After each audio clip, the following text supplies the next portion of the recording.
ম্যাচের আগেই ফলাফল ফাঁস। বাংলাদেশ নাকি শ্রীলঙ্কা এশিয়া কাপের সুপার ফোরের প্রথম পর্বে কে জিতবে আগেই জানিয়ে দিল জ্যোতিষী টিয়া। বন্ধুরা, বিস্তারিত জানার আগে ভিডিওটি লাইক বাটন একটি ক্লিক করুন এবং আমাদের চ্যানেলটি এখনো সাবস্ক্রাইব করে না থাকলে এখনই সাবস্ক্রাইব করে নিন। দর্শক, আগামীকাল শুরু হচ্ছে এশিয়া কাপের সুপার ফোর পর্ব, আর প্রথম ম্যাচেই মুখোমুখি হচ্ছে দুই ক্রিকেট পরাশক্তি বাংলাদেশ বনাম শ্রীলঙ্কা। একদিকে ব্যাটিং শক্তিতে ভরপুর বাংলাদেশ, যেখানে তরুণরা দারুণ ছন্দে রয়েছে, অপরদিকে অভিজ্ঞতার লড়াই করার মানসিকতায় ভরপুর শ্রীলঙ্কা। এই লড়াই হবে নিছকই ক্রিকেট ম্যাচ নয়, বরং দুই দলের সম্মান, গৌরব আর সমর্থকদের আবেগের লড়াই। বাংলাদেশ এই টুর্নামেন্টে ইতিমধ্যেই নিজেদের যোগ্যতা প্রমাণ করেছে।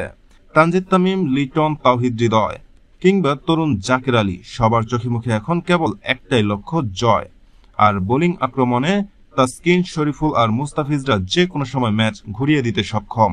অন্যদিকে শ্রীলঙ্কাও মোটেও সহজ প্রতিপক্ষ নয়। কুশল মেন্ডিস, চারিত আসালাঙ্কা কিংবা হাসারাঙ্গা, তাদের পারফরম্যান্স ম্যাচের ভাগ্য নির্ধারণ করতে পারে। কিন্তু শেষমেশ ভাগ্য নির্ধারণ করলো এক অদ্ভুত ভবিষ্যৎবাণী। একটি টিয়ার সামনে রাখা হলো দুই দলের দুটি পতাকা, বাংলাদেশের পতাকা একদিকে, শ্রীলঙ্কার পতাকা অন্যদিকে, আর টিয়া সবার সামনে গিয়ে তুলে নিল বাংলাদেশের পতাকা। টিয়া যেন সবার আগে জানিয়ে দিল এই ম্যাচে জয়ী হবে বাংলাদেশ। এখন দেখার বিষয়, মাঠে নামলে সত্যি কি এই ভবিষ্যৎবাণী মিলবে, নাকি শ্রীলঙ্কা লড়াইয়ে ভিন্ন গল্প লিখবে? হ্যাঁ বন্ধুরা, কালকের ম্যাচ নিয়ে আপনাদের যে কোনো ধরনের মতামত ভিডিওর কমেন্ট বক্সে লিখে জানান। আর ভিডিওটি দেখার জন্য আপনাকে অসংখ্য ধন্যবাদ।